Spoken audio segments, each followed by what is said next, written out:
Who is responsible for making a referral for continuing healthcare funding? It's something we get asked quite a lot. Obviously, CHC is quite difficult to obtain, and actually just getting that process kick-started is increasingly becoming problematic. So it'd be quite helpful to know from you who should be sort of making that initial referral. Yeah.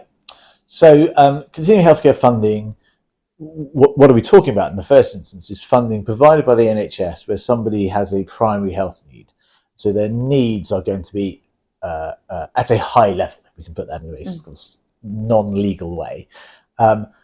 In my experience, very often, somebody who may meet the CHC criteria will already be receiving support from the local authority. And in those circumstances, the local authority, the social worker, etc., can make the referral or indeed can complete a checklist, which is a sort of initial document as a starting point of the CHC process. It's a sort of a threshold, if you like, which is completed quite simply and says, are we actually going to move on to do a full continuing healthcare assessment? It's in the local authority's interests for someone to meet the CHC criteria because, of course, it means the funding then moves across. And in contrast to what we were just talking about in relation to disabled children, if it's an adult who meets the CHC criteria, the whole care, including their social care, will be met by the NHS.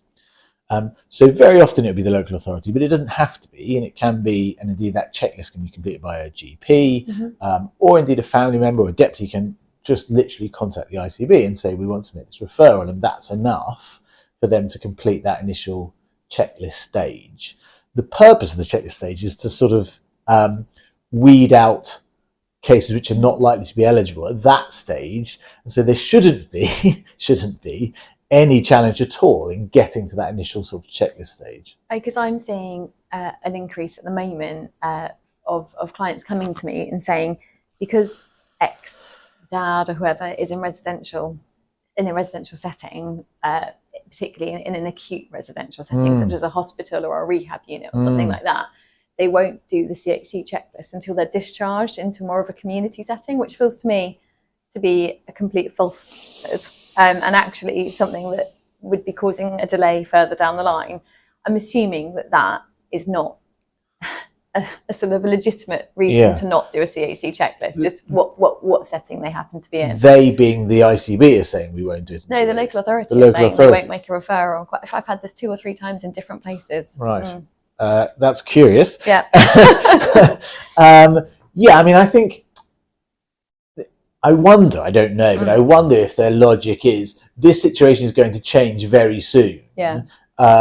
And does it make sense to sort of see how the land lies in a short period of time? When the person's needs have changed. Right, maybe. perhaps. I don't know either. Yeah. But certainly there's you don't meet the CHC criteria if you're in X placement or Y placement. No, that was my understanding too. Thank you.